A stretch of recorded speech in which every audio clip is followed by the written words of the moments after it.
Welcome to Superhero Leadership, the podcast that explores outstanding leadership through the lens of some of the most successful superhero leaders in business, sports, politics, the military, and public service. This podcast is for anyone who aspires to great leadership. Our host, Peter Cuneo, has experienced superhero leadership throughout his life and career, from serving as a naval officer in the Vietnam War to being the CEO of Marvel Entertainment. Peter has completed 7 business turnarounds in consumer products, media, and in entertainment, and served on the boards of many public and private enterprises, often as chairman. Drawing from his list of what he considers 32 essential qualities and characteristics for great leaders, Peter offers actionable takeaways you can implement into your own life and career today. Here's Peter to introduce his guest. Amateur and professional sports always need superhero leadership to produce championship teams. One of my favorite sports is hockey, which can be argued is the toughest sport of all. Our guest today knows all about hockey and about leadership. He grew up in northern Minnesota in a hockey-playing family. He played for the University of Minnesota, and they won the NCAA championship in 1974 and 1976. In 1976, he was named the most valuable player of the finals as a defenseman. The coach for that Minnesota team was Herb Brooks, one of the most enigmatic leaders in sports history.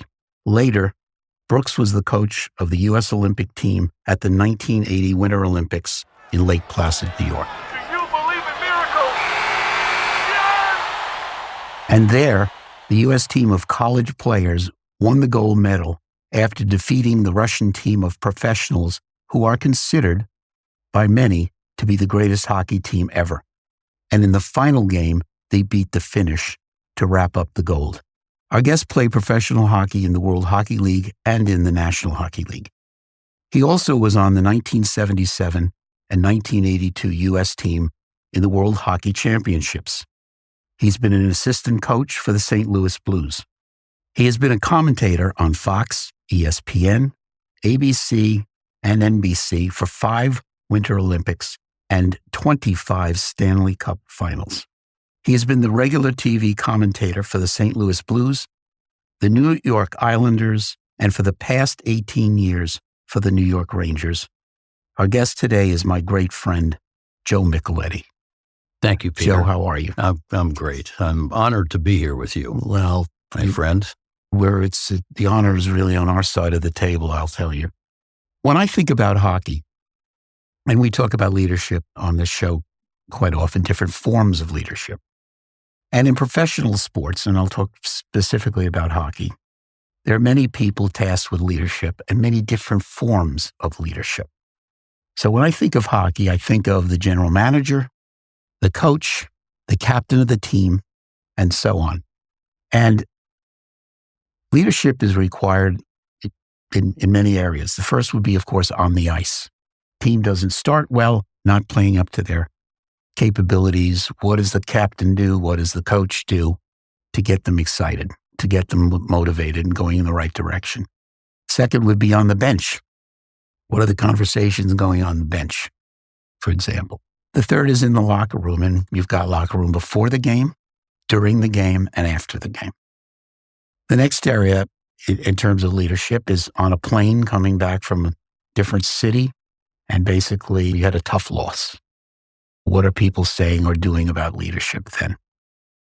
Also have different types of people on the team. So you might have a young 21-year-old, 22-year-old, fairly naive, very good hockey player, has never been in the limelight, like in our case here in New York City, has to deal with the media and all that attention.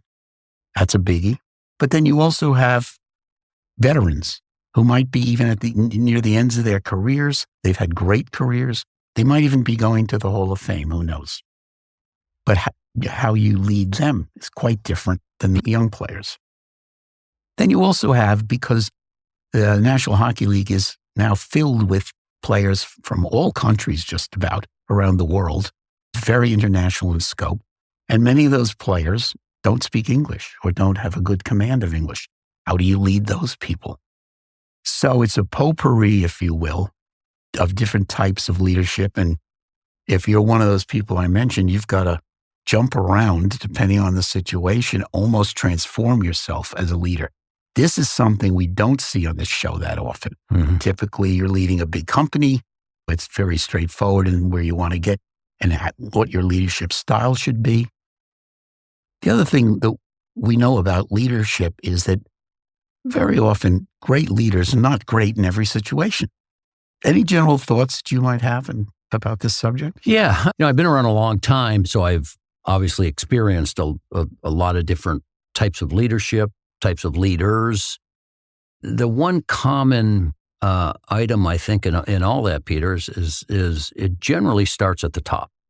That's generally where it starts. And even to this day, and I've been in this game now for 45 years, let's say, and even going back earlier than that, because even when you're a young player, you're being influenced when you're 8 years old, 10 years old, 12 years old, 14 years old, 16 years, high school, and different coaches and different personalities. And the thing that kind of stands out for all of that is that whoever that person is in charge, and at the earlier ages, you don't go past the coach. The coach is in charge of everything.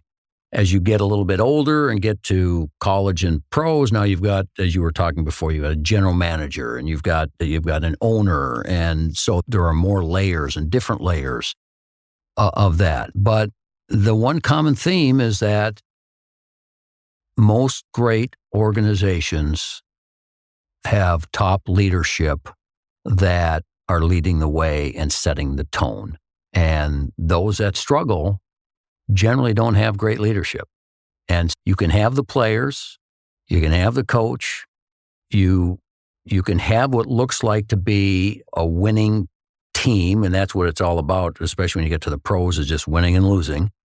And yet that fine line of winning and losing can be determined by a mindset.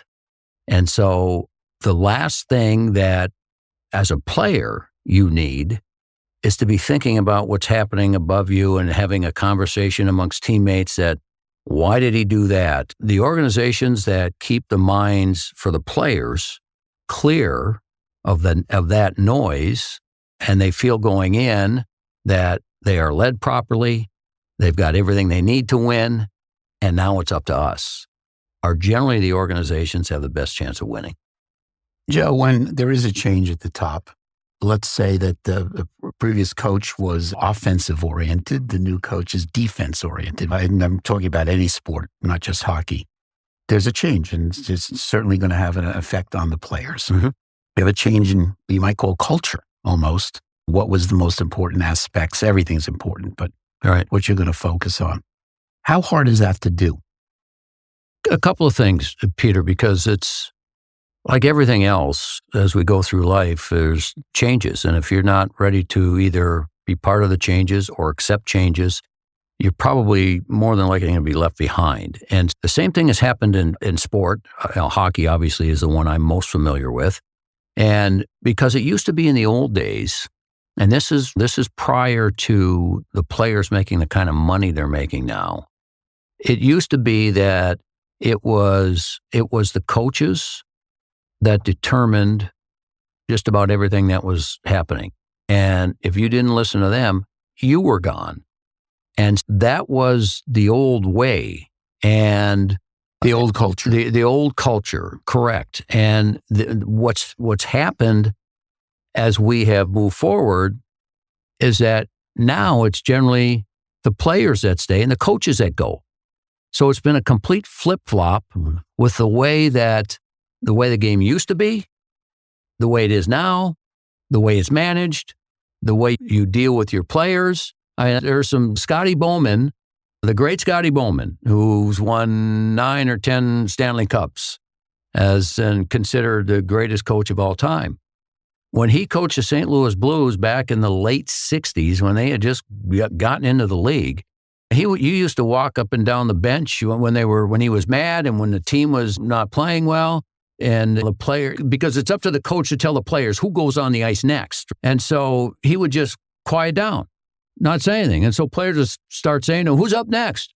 And he'd say, "Any 5 of you dogs." Any 5 dogs, get out there. That doesn't happen anymore. Now the players are much more sensitive than they used to be. Mm-hmm. The communication now that goes on between coaches and players is totally different than it used to be. And as a player in those older days, you used to just take it. You just take it, and then you move on. So that's been a big change, I think, and again, not just in hockey, but in professional sport. And I think for the better. Because it allows people to grow and allows people to express themselves. And I think the coaching has become better over time as well. But so that's been a transition in the sport that's really been important. And because of that, when you talk about a change of culture, the change of culture, I think, can be easier in a shorter period of time now because it's the players that are staying, a lot of times because of contracts, salary caps, all that has to be, the money is the biggest thing. And if you have, say, a veteran team, I go back to, say, the 1994 New York Rangers. They won the Stanley Cup that year. I believe the year before they missed the playoffs. And this was a team that had Mark Messier and Brian Leetch and a bunch of Hall of Famers. Now, they made a few trades in 94 to get better, but to go from missing the playoffs to becoming the best team in hockey in the regular season and then winning the Stanley Cup, they made a coaching change. And so they got rid of a wonderful gentleman, God rest his soul, by the name of Roger Nielsen, who everybody loved, to a tyrannical personality in Mike Keenan, who not a lot of people loved, but he had his finger on the pulse. He had a captain that would carry on his message. And so that was a very quick change and turnaround so a team went from not making the playoffs to winning a championship in 12 months. Yeah. It doesn't happen very often, No. but it can, and I think even more so nowadays, where it's difficult to move players and to trade players, and even if you want to because of their contracts. So that's why a lot of times now they change the coach and they bring somebody in that had a different philosophy about how to play the game and the importance of getting these players on your side, especially if you have a talented team and you have enough veterans where you think, if you look on paper, that you have a chance to win a championship. Yep. And that's why we see so many coaching changes. Sure. We're talking about different types of leadership, but there are certain fundamentals that I think that are universal for all forms of leadership. So let me read a couple to you that come from our 32 Essentials for Superhero Leadership. And they're really in the first section, which I call fundamentals. In a way, these are not surprising attributes at all, but what is surprising is how few leaders actually practice them. Mm-hmm. Just for the first one, of course, is generate positive energy from minute one. Mm-hmm. And I think certainly in my situation with turnarounds and people scared for their jobs and a lot of other factors like that, a lot of uncertainty, in the situation, that generating positive energies comes in two ways. It's not only how you talk, it's also how you act. Mm-hmm. And I actually think just body language matters a great deal in that Mm-hmm. situation. Yeah. And I suspect we see that in sports too. Yeah. I have a number of different examples of that. I go back to, high school hockey in Minnesota is like high school basketball in Indiana, right? It's something that is so special and so unique. And back when I was playing high school hockey, there were only 8 teams in the state of Minnesota that could qualify for the state high school hockey tournament. And Hibbing, where I grew up, I was born in National Falls, but I grew up in Hibbing from a big family, and they hadn't won a state championship in 54 seasons, 54 years. And so when I was a senior, we had a team that was now capable of doing that.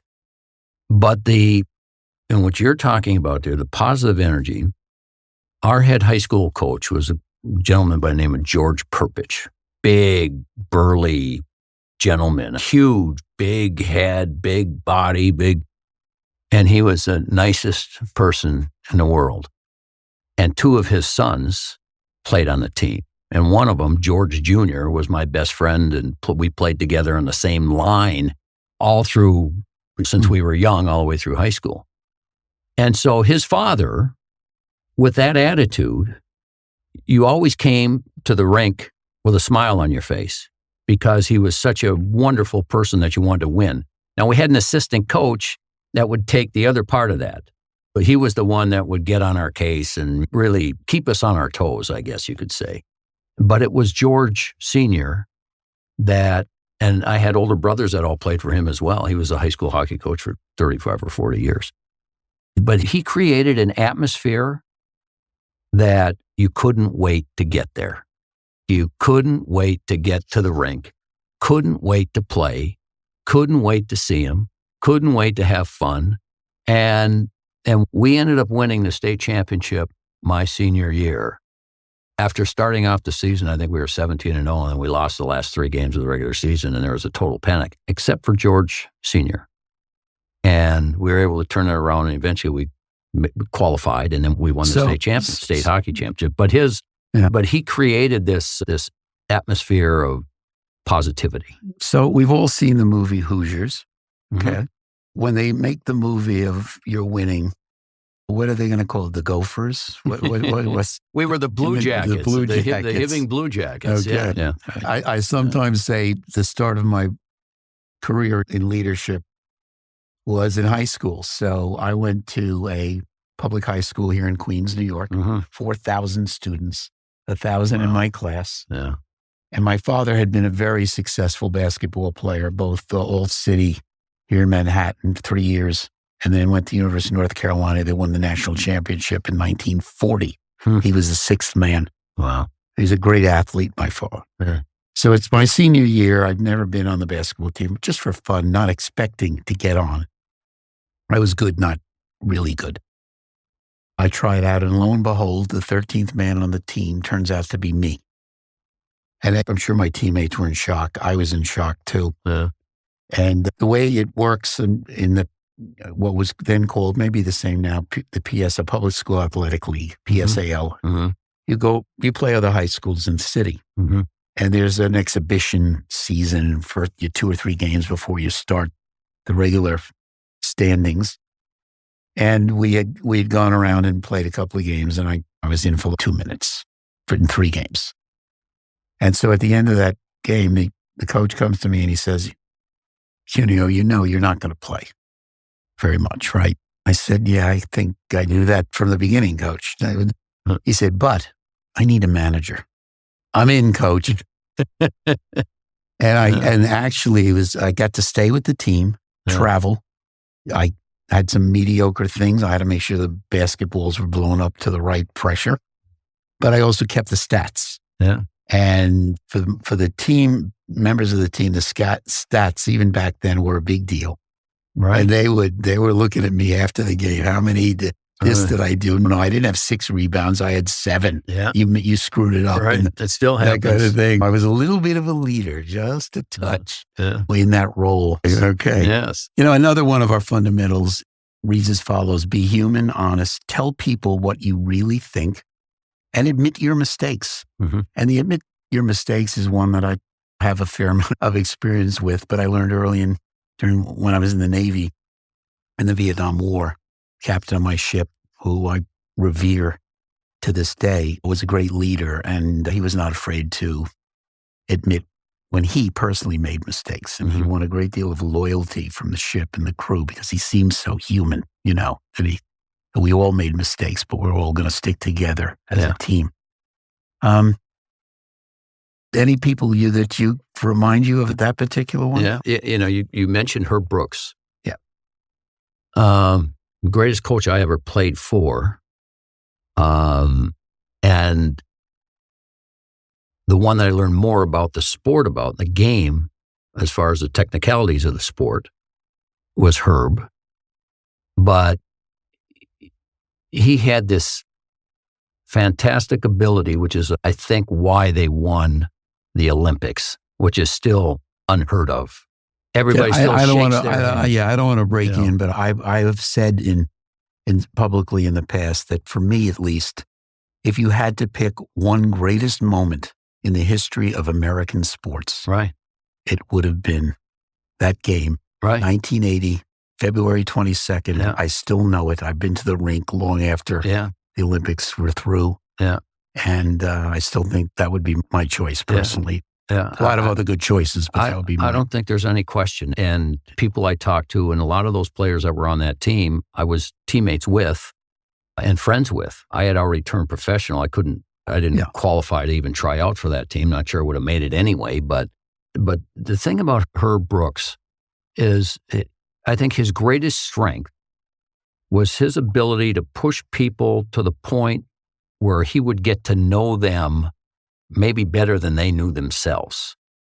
And some of the ways he did that, and where I had my own personal experiences with him. And when I was early in my career there, and we were playing a series out against Colorado College, and in Colorado Springs. And in Colorado Springs is where the U.S. Air Force Academy is located, right? And my older brother, 2 years older than me, went to the U.S. Air Force Academy, played hockey, he was a captain of the hockey team. And my first visit there as a member of the Gopher, my brother was going to be at the game.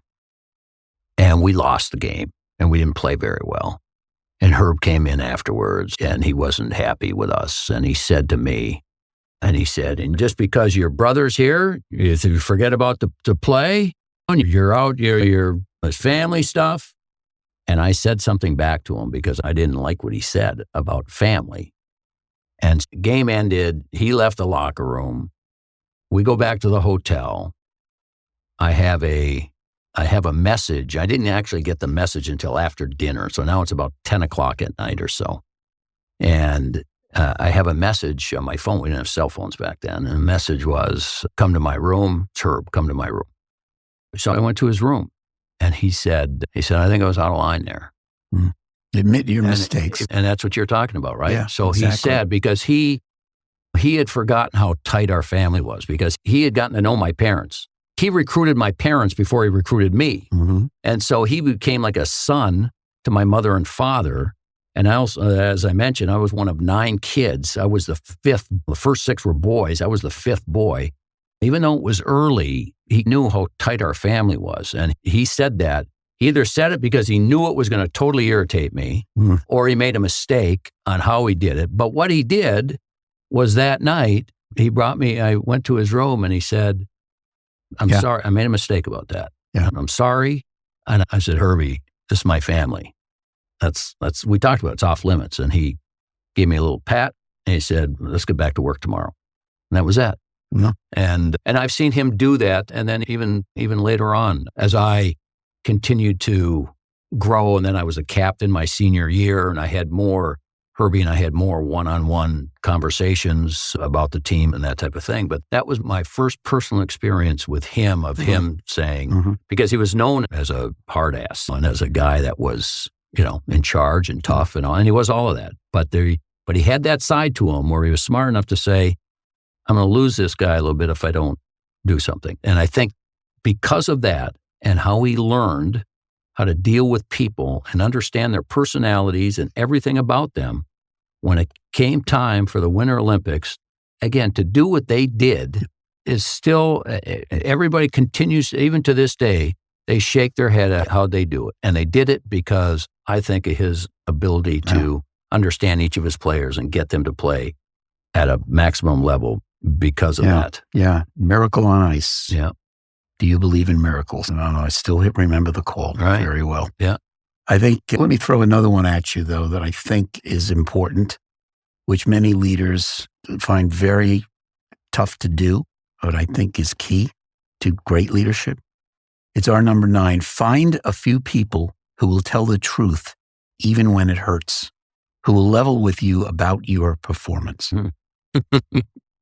Listen, I know it can be your wife and my wife, but putting them aside for a minute, all right. it could be anyone. It could be your boss. It could be someone who works for you. It could be a teammate. It could be somebody that trusts you enough to say, hey, Joe, or hey, Peter, you blew it. Yeah. Okay. I can always defer to Herbie because there was so much there, and the 4 years I spent with him and the championships and our best team was actually 75 when we lost in the finals in 75. That was actually the best team we had while I was there. But so when Herb recruited me, I was a forward. I played center all my career getting up to college. And when Herb recruited me, he said, I'm going to switch you to defense. I said, okay. And he said, you know why? I said, no. And this was, again, the genius of Herb. He said, because I always play my best athletes on defense and my smartest players on defense. So he says, I'm going to teach you how to play defense. I said, great. And it took me half the season. I didn't play a game for the first half of the season, my freshman season, because I didn't know how to skate backwards. Every day he was with me working backwards. But it came to a point where he said, you're ready. You're ready to go. Now you're a hockey player. And he would do that and be honest with you about not being ready to play and then tell you when you were ready to play. Mm-hmm. That was on the hockey side. When I ended up in the broadcast business, which was totally by accident, I was finished playing hockey. I was in the investment business with you remember E.F. Hutton. Sure. I got my Series 7. Everyone listens. When E.F. Hutton talks, everyone listens. Right. That's right. So I got registered with E.F. Hutton, and I was in my first year of business, and I was in St. Louis, and the play-by-play voice of the St. Louis Blues who became a client of mine. I didn't know him all that well because times were different back then and how the broadcasters dealt with the players. Now there's much more interaction than there used to be. So I didn't know Dan Kelly all that well, but Dan Kelly was the voice of hockey, not just the St. Louis Blues. He came out of Ottawa, Canada. He was the voice of Hockey Night in Canada. He was the voice of every national game. If you remember Bobby Orr scoring the great goal to win the Stanley Cup and the picture of him flying through the air, if you go back and listen to that call, it was Dan Kelly doing play-by-play. Okay. If you go back to 1987, the Canada Cup Series, when Canada beat Russia to win the Canada Cup Series, it was Gretzky to Lemieux scores. That was Dan Kelly. He was the voice of hockey. God rest his soul. We lost him. He was 52 years old. He died of lung cancer. Right. But he called me out of the blue one day, and he said to me, I need somebody to be my analyst on radio this year. And he said, I think you should do it. And I didn't know the first thing about broadcasting, nothing. And he said, you're not going to make any money, but it'll get you back in the game and it'll probably even help your business. And I think we'd have some fun doing it. So I talked over with my wife and my employer. And we said, okay, let's go. Let's do it. The first game that we ever worked together was a preseason game. And he had a classic call that he was known for. He shoots, he scores, and nobody did it like Dan Kelly. That was his moniker. That was his call. And we're 7 minutes into a game in Peoria, Illinois, the Blues against the Detroit Red Wings. It's a preseason game. It's my first game I've ever worked. I didn't even have a pencil on me. I didn't know what the heck I was doing. And the Blues score a goal. He goes into his call, and like in the middle of his call, I say something on the air. And he turns and he looks at me. He sends it to commercial. And he looked at me and he says, if you ever do that again, you're fired. And I said, do what? He said, don't talk when I'm talking. But that was the start of it. I'd never worked before. And then what happened after that was as we would work games, especially on the road, he and I would always go out together after the games to get a beer, to get a bite to eat. And we would have a beer. And there was a particular game, I'll never forget it. We were working in New Jersey, playing against the Blues and the Devils. Forget what happened in the game. It was afterwards where we sat down, had a beer, and he looked at me and said, you embarrassed yourself tonight. You really embarrassed yourself tonight. Yeah. And I said, I did? He said, you did. I said, how? And he said, first period, I asked you about New Jersey's power play. You gave me nothing. Second period, I asked you about this player. He was a former teammate of yours in Colorado. You gave me nothing. He said, you got to know what you're talking about. And he would do that, but then there's another game a month later, we're in Toronto, and we do the same thing. forget the game. We go out afterwards. He loved Chinese food. He had a couple of places there he loved to go to.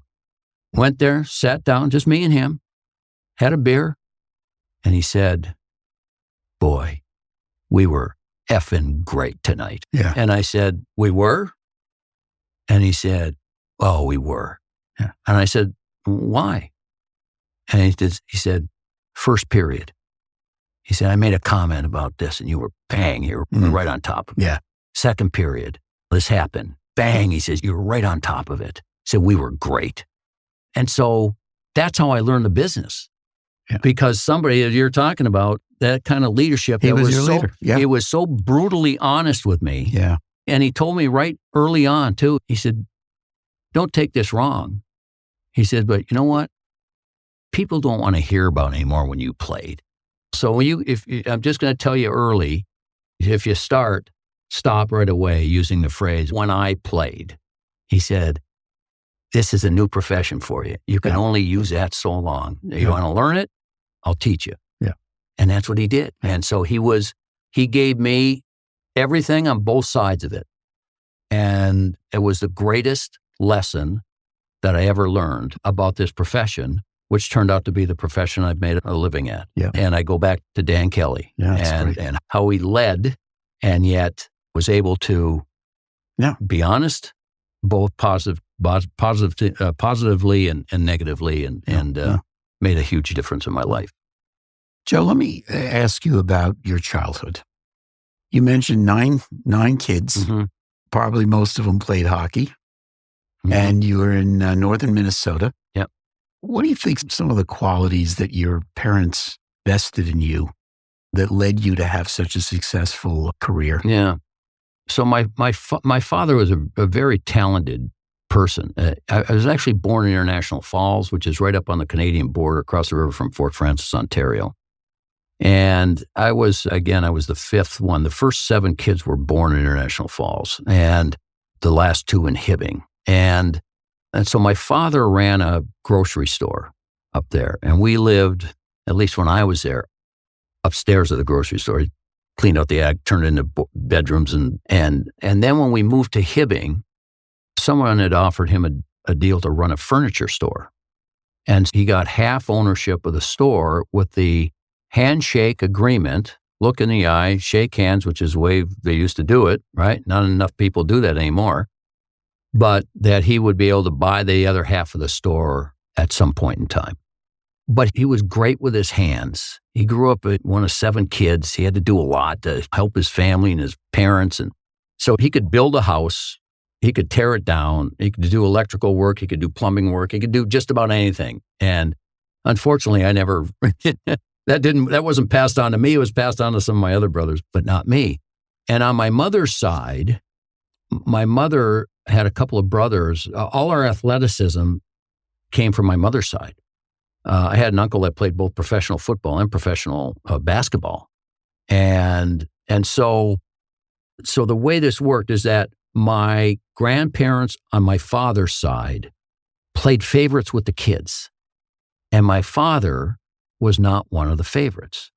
And so he learned early on that when he raises a family, that will never happen in his family. Mm-hmm. And so we're all treated the same. Mm-hmm. And my mother, and so my father I don't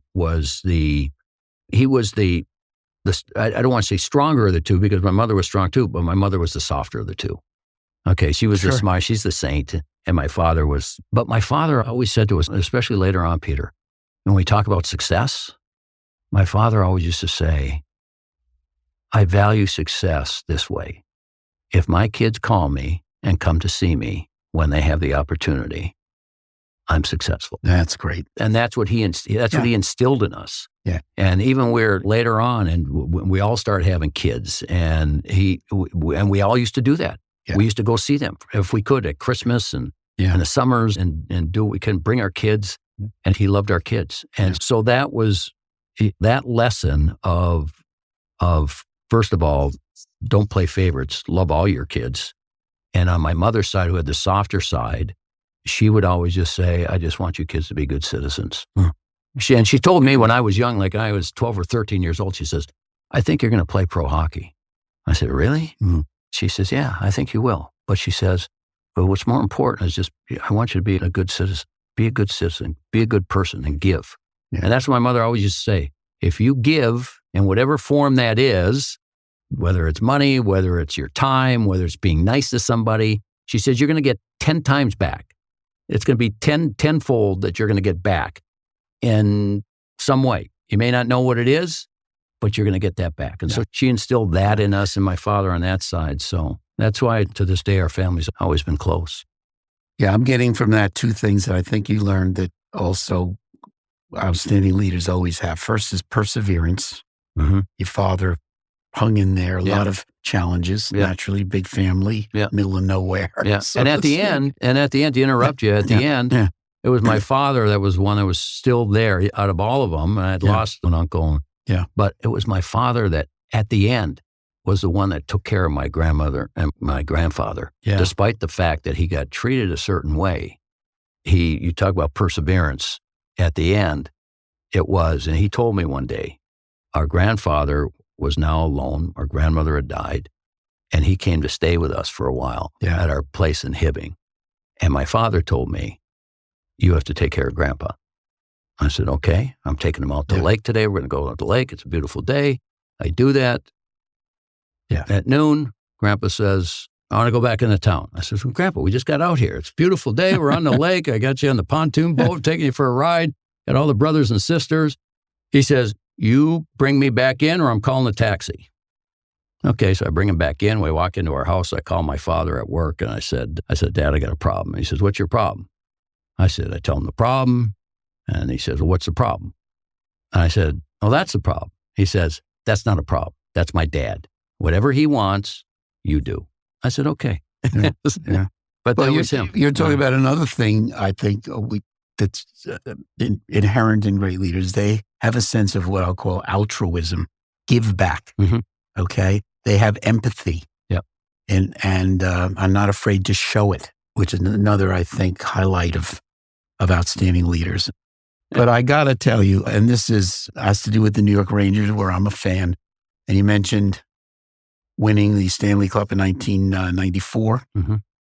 And the thing that, of course, that goes down in history for me is Game 6, Mark Messier guarantees a win. In New Jersey. In New Jersey Right. against the Devils, be eliminated if they don't win.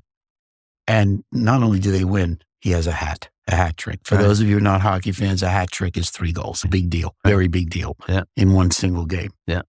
What is it that you talk a little bit about Messier? Yeah. You know him a little bit? I do. I know Mark well, actually. And there are different types of leaders, as you well know. And there are some that are rah-rah and are always, which I played with one. Brian Sutter was our captain in St. Louis, and he was one of 6 Sutter brothers that played in the National Hockey League. It's remarkable. And Brian he'd eat nails before the game. And that's how he was. And he was always, come on, we got to go and hit and get in there. And so he was very vocal and did it well. And then there's another, Steve Yzerman, who was a Hall of Famer, played for Detroit all those years. Mm. And now is the general manager there and has had a fantastic hockey career and won 3 Stanley Cups in as the captain. He was the youngest captain ever in the history of the National Hockey League. They named him a captain when he was 19 years old. And he said very little. He was quiet, but he showed his leadership on the ice. And when he did say something in the locker room, everybody stopped what they were doing because they knew it was going to be something that was well thought out and important. Mm-hmm. Bob Gainey of the Montreal Canadiens was the same way.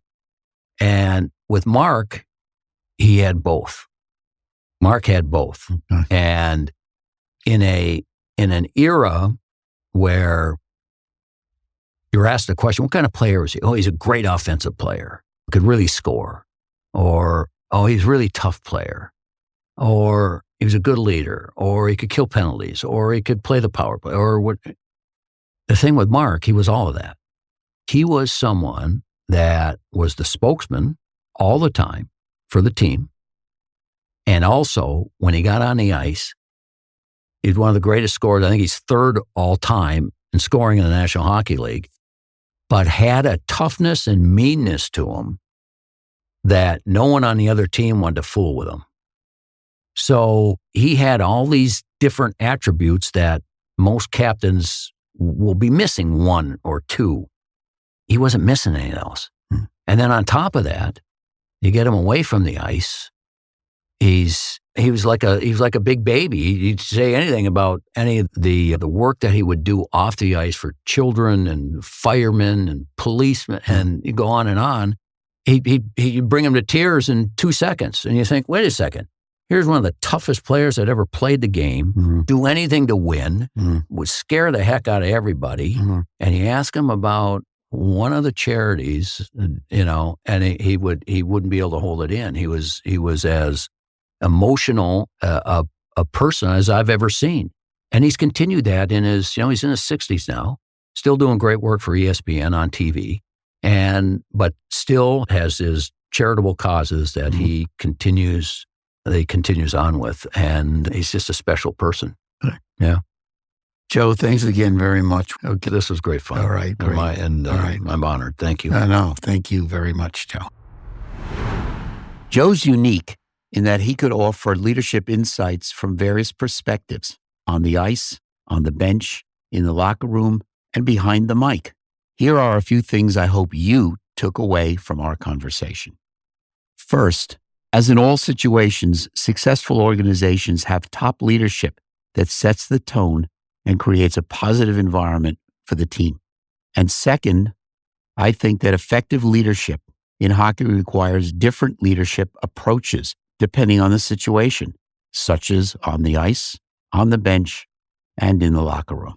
We also talked about the fact that the role of the coach has evolved over time. Players now have more influence in communication with coaches. Leadership is much more of a give and take. I also found very interesting our discussion about changing culture. A changing culture or coaching type can have a significant impact on a team's performance and success. It's subtle, but important. And finally, we talked about the fact that great leaders are not always great in every situation, but they seize the right moment for success. One of the unique benefits of this podcast is your ability to make Peter a part of your leadership team. Peter's looking forward to sharing his experiences with fellow leaders in businesses of all sizes. If you have a particular business concern or challenge, Peter wants to help. So send your written or recorded question to peter@shlpodcast.com. That's peter@SHL for Superhero Leadership, podcast.com. Here is this week's question. This question came to us via email from Anita in Tempe, Arizona. Anita writes, Dear Peter, I'm the proud owner of an electronics store here in Tempe. We're actually holding our own against the big box and big brand stores like Best Buy and Target. But hiring the right people, training them, and keeping them motivated is a significant challenge. High turnover rates and unskilled employees can substantially affect productivity and quality of work. I'd love your advice on best hiring practices. Thank you. Well, Anita, this is a great question. It is a situation. What kind of people to hire to support your organization? How do you find them? It's a challenge for everybody.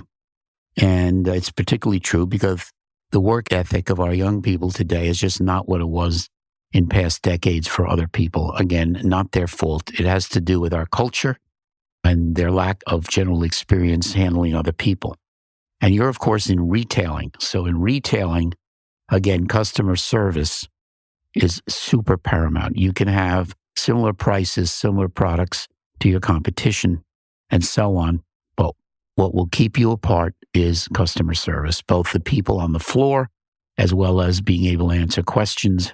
I think you should have a hotline for that and so on.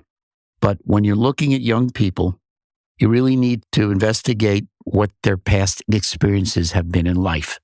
Have they been exposed and had to work with other people, maybe in leadership positions or as part of a team? That's all very important. They understand and have some instincts for dealing with the public. Again, very important. So it'd be great if you can get some people that have retail experiences in the past. They've had success. I do think along with that, though, training is huge. You need to train those people so that they're very knowledgeable about electronics. And if they don't have the answer, they know where to get it for the consumer. Consumer can be standing in front of them. The consumer could be calling up on your hotline or what have you. I think it's very important. You also need to install what I would call performance-based incentives and automatic raises for your employees that are doing well. And you have to define what is doing well. What's specific? What measurements are you using to decide what kind of employee are they? Are they great? Are they mediocre or not? And, I think special events would also be very important. Think about some things you can do, again, for your store that maybe other people aren't doing. You could have classes where people talk about equipment or various electronics products, for example, that they might want to know about. Educate the public. Do it for free. Have experts come in. It won't cost you much, but I guarantee you'll get sales from that. There's probably 100 areas in electronics that consumers would be glad to learn a little bit more about. Special events, not just sales, not just, hey, we're offering, $100 off on somebody's television set. It's got to be more than that. You can combine those events with these other special events, but look to be different. And they will remember, that you are different. And when somebody copies you, who's a competitor, move on to the next thing. So I hope that helps. Retailing is a tough challenge, Anita, I know, particularly with the rise of businesses that will just deliver to your door. So you've got to get people out and get them engaged, either online or, more importantly, face-to-face, and you will see the benefits. I hope that helps, Anita. But really, thanks very much. Really appreciate your letter. That's it for this episode of Superhero Leadership. I want to thank Joe Micheletti for joining me, and I hope you will join me again next time. Until then, stay focused, stay driven, and keep leading like a superhero with purpose, passion, and integrity. I'm Peter Cuneo.